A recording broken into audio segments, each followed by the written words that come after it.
ये वीडियो देखकर मोदी विरोधियों की छाती फट जाएगी। मोदी विरोधियों की नींद उड़ा देने वाला एक्सक्लूसिव इंटरव्यू। 2024 चुनाव के बीच खान मार्केट गैंग पर सबसे बड़ा खुलासा। अशोक श्रीवास्तव ने खान मार्केट गैंग को एक्सपोज कर दिया।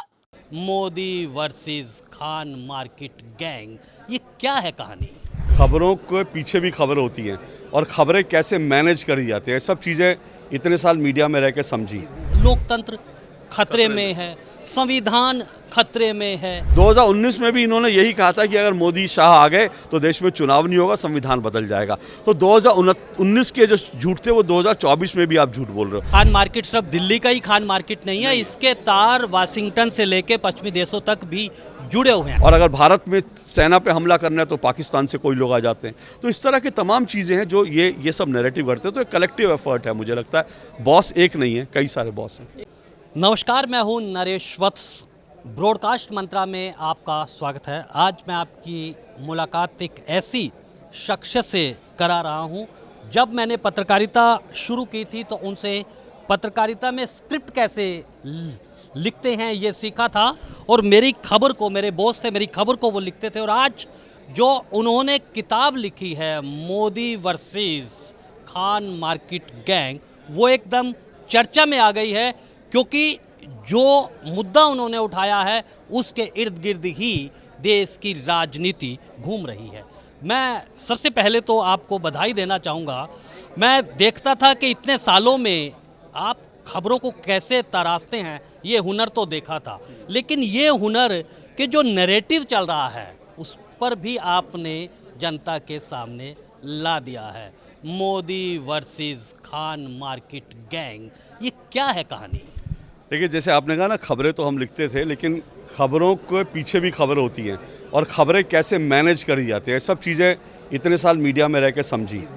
2014 के बाद क्या है कि भारत में अचानक से जो है कुछ लोग जो देश की सत्ता पर जो लोग लगातार कब्जा करके बैठे थे, उन्होंने अचानक से क्या हुआ कि वो बिलबिलाने लगे और उन्होंने फेक नैरेटिव्स गढ़ने शुरू कर दिए हिंदुस्तान में।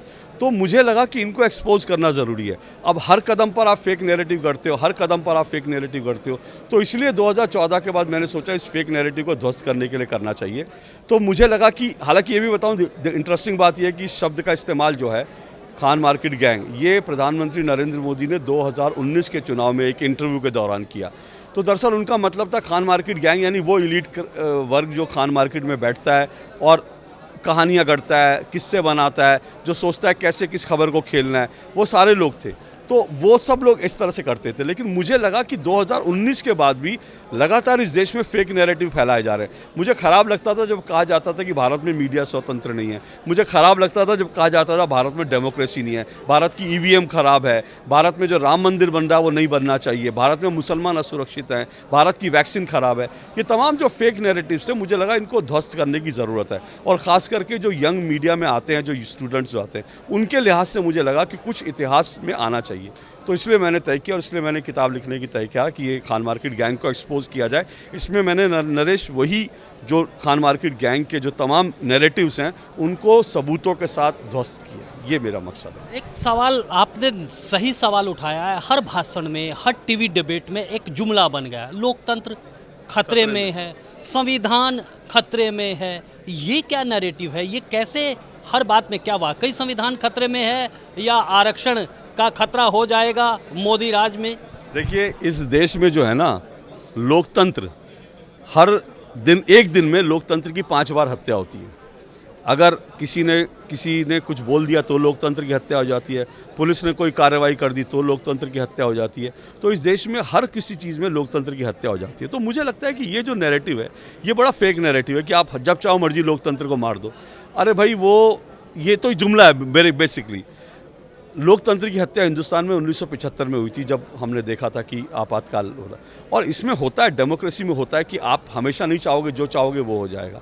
दूसरी बात, संविधान खतरे में है। अब जब मैंने रिसर्च करनी शुरू की और जब कुछ लोगों ने ये कहा, क्योंकि इस चुनाव की शुरुआत में, मैंने इस किताब में जिक्र किया, चुनाव की शुरुआत इससे हुई थी, मल्लिकार्जुन खड़गे साहब ने बाकायदा एक भाषण दिया और कहा, उन्होंने कांग्रेस के एक सभा में भाषण दिया और उन्होंने कहा कि 2024 में अगर मोदी आ गए तो 2029 में चुनाव नहीं होगा।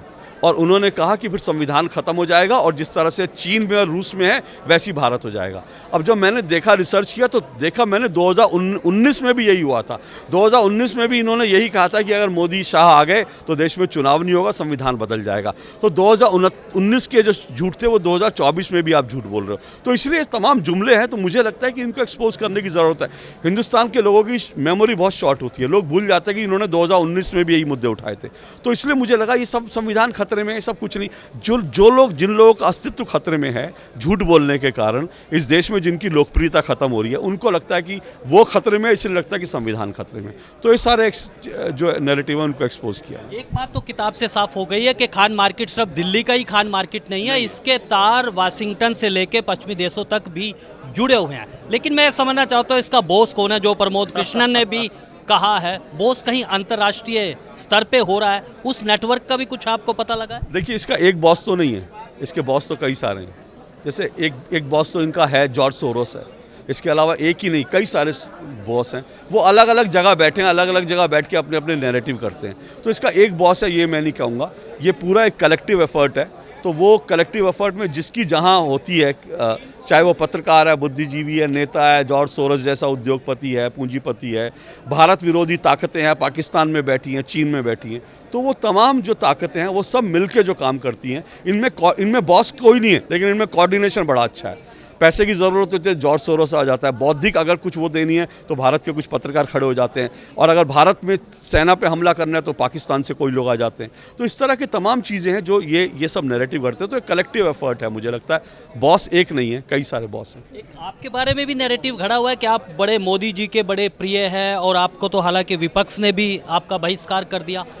इन तमाम चीज़ों को देखते हुए भी, आरोप लगते हुए भी, कैसे आप एक ऐसी पत्रकारिता को आगे बढ़ा रहे हैं, इसका कोई मूल मंत्र आप बताएंगे? देखिए, मूल मंत्र एक ही है, मेहनत करनी चाहिए और ठोक के करना चाहिए, सोचना नहीं चाहिए।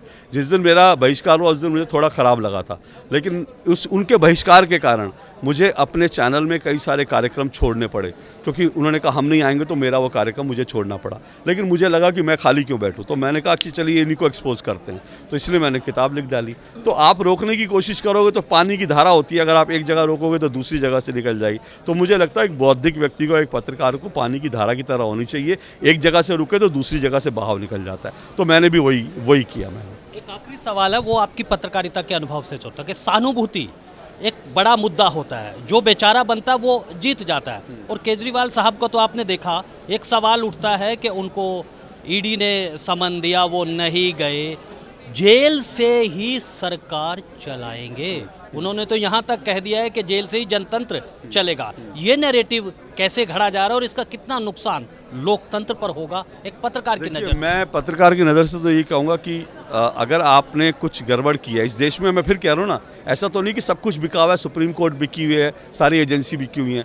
अगर अरविंद केजरीवाल को आज तक जमानत नहीं मिली, और न सिर्फ अरविंद केजरीवाल, मनीष सिसोदिया 1.5 साल से जेल में ज़मानत नहीं मिली, तो इसका मतलब है कि कुछ तो सबूत होंगे। और ये बात कोर्ट ने भी कही है कि इनके खिलाफ कुछ चीज़ें हैं जो शक पैदा करती हैं। तो अगर कोई सबूत है तो जांच एजेंसियां अपना काम कर रही हैं, आप क्यों उससे परेशान होते हो? आप ये कहो कि सब कुछ गलत हो रहा है, तो ये तो नहीं हो सकता। सबूत तो कुछ हैं, आपने कुछ गड़बड़ किया है। तो मुझे लगता है ये सारी चीज़ें जनता को समझने की ज़रूरत है, और ये काम है पत्रकारों का समझाने का कि ये फेक नैरेटिव है कि सारी एजेंसियाँ बिकी हुई हैं। कोई हमने नरेश इससे पहले क्या नोटों के पहाड़ ऐसे देखे थे? ईडी आज कहीं छापा मारती है, नोटों के पहाड़ दिखते हैं। तो ये सब कुछ हो रहा है, तो इसका मतलब ईडी कहीं तो ठीक ठाक काम कर रही है ना।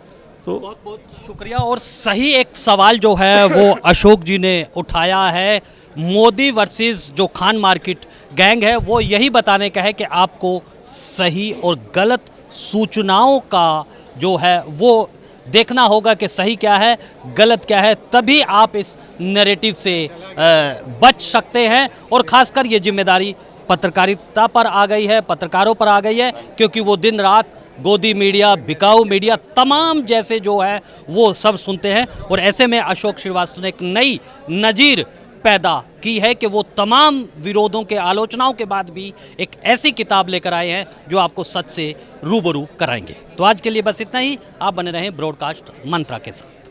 Modi versus Khan market gang, ये क्या है कहानी? खबरों के पीछे भी खबर होती हैं, और खबरें कैसे मैनेज करी जाती हैं, सब चीज़ें इतने साल मीडिया में रह के समझी। लोकतंत्र खतरे में है, संविधान खतरे में है। 2019 में भी इन्होंने यही कहा था कि अगर मोदी शाह आ गए तो देश में चुनाव नहीं होगा, संविधान बदल जाएगा। तो 2019 के जो झूठ थे वो 2024 में भी आप झूठ बोल रहे हो। खान मार्केट सिर्फ दिल्ली का ही खान मार्केट नहीं है, इसके तार वाशिंगटन से लेके पश्चिमी देशों तक भी जुड़े हुए हैं। और अगर भारत में सेना पे हमला करना है तो पाकिस्तान से कोई लोग आ जाते हैं। तो इस तरह की तमाम चीज़ें हैं जो ये सब नैरेटिव करते हैं। तो एक कलेक्टिव एफर्ट है, मुझे लगता है बॉस एक नहीं है, कई सारे बॉस हैं।